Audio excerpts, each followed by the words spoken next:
Before diving in, this video will be available ad-free in an audio podcast form on locals.com to monthly subscribers. It's a way to support the channel that helps get away from typical YouTube ad revenue, which is pretty unreliable these days at best. In addition to that, my entire content library is currently available on Odyssey, which is a YouTube alternative where viewers can earn credits and support their favorite creators even better. Links are down below for anyone who wants to check those out. Also, the video is sponsored by Raji Ancient Epic, a new Indian culture-themed indie video game for all platforms. You can download from the link down below in the description. Alright, today is a complicated but extremely important topic, and the subject is Sony, but not just Sony, more so the behavior that Sony is currently advancing, which is often forgotten and overlooked elsewhere in the industry.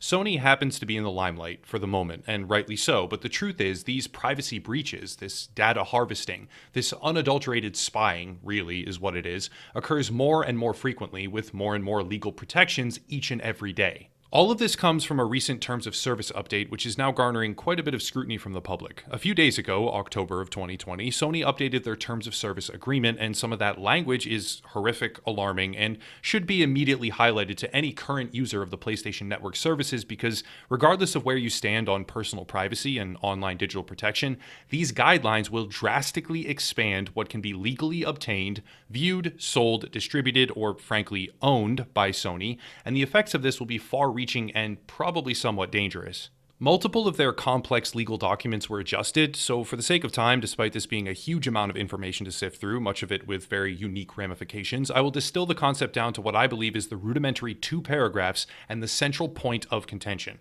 as well as the larger code of conduct which can then be weaponized. Before rattling off all the legal mumbo-jumbo, I'd like to draw attention to Raji Ancient Epic. Currently, I have a huge number of indie games that I want to do spotlights for. Hades, Song of Iron, more Falling Frontier, Dwarfheim, etc., but sadly there's just too many of them. Integrating them into other videos appears to be a great way to fix that and also get a bunch more eyes on beautiful projects. Raji Ancient Epic, brought to you by Super.com and developer Nodding Heads Games, is an example of diverse storytelling done right. I often rail against forced inclusion and shoehorned narratives. Raji is not that. Raji Ancient Epic is an example of Indian developers showcasing their culture with a uniquely artistic game that was just released for all platforms. Set in ancient India and infused with Hindu and Balinese mythology, it's an example of how culture, artwork, audio, and design can mesh together to create something much more. Fluid top-down combat with an engaging story, the blend of platforming and mechanically intensive boss battles serves to mix up the gameplay flow quite well, and all of it comes together to create a very unique indie offering. You can use the link down below to check it out and download the game. Now back to the significantly more depressing invasion of digital privacy by Sony. I know it's boring, but the critical 2 paragraphs read as follows. Quote, "You may have an opportunity to share or permit us to share your user information relating to your account or activities on PSN via third-party services. If you choose to do so, use or distribution of your information on any third-party service may be subject solely to that third party's terms of service and privacy policy. Please review those documents before sharing your information. You hereby authorize us to use, distribute, copy, display, and publish your user information without payment to you." Some content on PSN may have features that allow your user information to be recorded by a user and distributed to any third party publicly, including users outside of PSN. You agree that any third party may record, use, and distribute your information for any reason without any restrictions or compensation to you. Additional terms may apply, including the terms of any game publisher or service provider. Please review all terms carefully. If you do not want your information to be used, recorded, or distributed, please do not use or access PSN. So that language is very intentionally broad, but even those of us with only a rudimentary understanding of the law can extrapolate kind of exactly what the purpose behind this update really is. Images of a new standard warning pop-up have surfaced on social media, and the reality is very clear here. Sony will be able to, I would be skeptical of their ability to do so for all conversations at all times, but they will be legally able to, and frequently doing so, record private user conversations and distribute that information with whoever they want, whenever they want, for whatever reason that they want, and referencing some of the more technical language in the Terms of Service update, this extends to practically any and all private information that is transmitted within, submitted to, or otherwise uploaded on the PlayStation Network. This is already a bad thing. In 2011, Sony was subjected to an unprecedented data breach that saw personal information for more than 77 million PSN users compromised. And this type of data breach is made exponentially more severe based on how much personal information is stored or accessible on their servers. If there are highly encrypted fragments of personal data, such as a phone number or a payment method with most numbers obscured, that's one thing. But if there are full audio conversations in play and those conversations contain an untold scope of personal, unfiltered information, well, hopefully we can start to see why this entire concept of unilateral recording and information dispersal is kind of horrifying. What makes this even worse is the implication of conduct enforcement. This system quite clearly mentions the idea of user-to-user conversations being recorded and submitted by one party for the express purpose of moderation, and that might seem acceptable in theory, maybe, to some people, but if we examine the once again extremely broad code of conduct itself, the picture really changes. This is the PSN Code of Conduct as per the most recent update. Some of it seems benign and uninteresting, but some of it should cause immediate concern. Quote, do not threaten, harm, bully, harass, troll, or stalk anyone or encourage anyone else to do so, end quote. The word troll in an online context especially is nebulous at best. It can mean anything from a silly voice to really threatening behavior.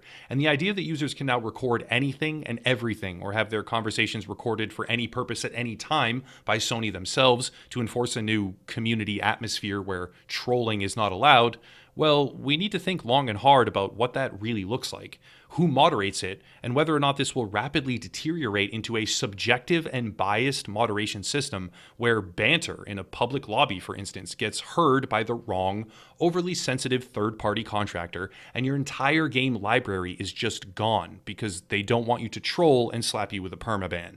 But that's not all. Quote, do not reveal personal information such as phone numbers, email addresses, IP or MAC addresses, or real-world addresses about yourself or another person, end quote. Who is to say how context will be considered here? How will all this be enforced by some disconnected third-party nobody who's just tasked with ensuring that all users are complying with Sony's new benevolent authority, and they get tasked with sifting through voice logs for thousands of different users in search of violations? Reading on, quote, do not cheat or use any bugs, glitches, vulnerabilities, or unintentional mechanics in content or the PSN to get an advantage or to gain unauthorized access to content, end quote. That one is a lot broader than many players might care to admit here. Who has used a glitch in a game before? Who has abused a bug in the system to gain an advantage? The truthful answer, after weeding out all the virtue signaling liars, is most people have engaged in that behavior, whether intentional or unintentional, at some point in their gaming career. Previously, this kind of enforcement would be typically relegated to a developer or maybe a publisher, but now Sony will be recording voices in party chats or getting the submissions from anyone else who can record them, whoever's in them at any time, under the umbrella of enforcing terms that contain things like bugs, glitches, vulnerabilities, or unintentional mechanics in content. Hopefully we can all see how this new tactic is incredibly invasive and very threatening. The list of blanket terms and ill-defined bannable offenses goes on, but it's important to examine why. I have seen many people discuss this with different assumptions, but I always end up circling back to one central premise. If Sony enable themselves to record anything and everything for any reason at any time, and then stretch their code of conduct to encompass vague terminology, which could be warped and twisted on a dime to fit any unique circumstance, they've effectively achieved total control of their, quote, user-generated content, end quote, platform.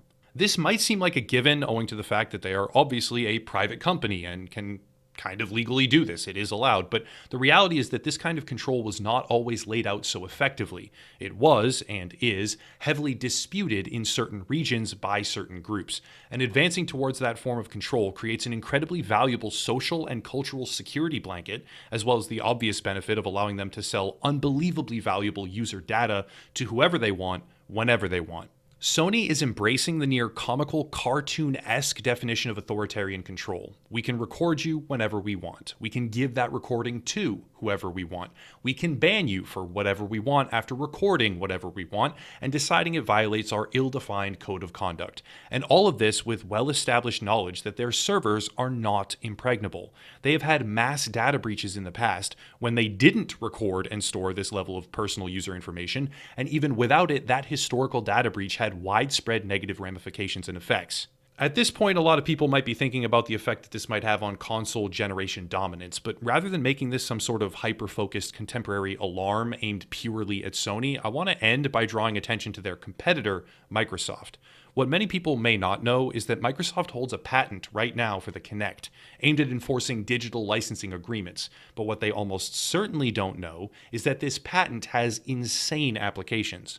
The patent is designed around the always-on night vision Kinect camera, which was initially intended to be a mandatory component of all Xbox Ones, and as far as I can recall, I believe, the philosophy was to make this a standard integration of all Xbox consoles moving forward in perpetuity.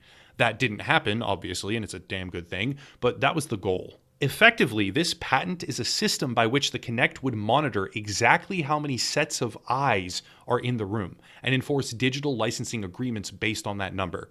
Let's say you rent a movie to watch. It's a popular new release and you want to have some friends over. Well, the console would ask you, how many people are you purchasing this for? And jack up the price based on your selection, 5, 10, 20 people, whatever it is.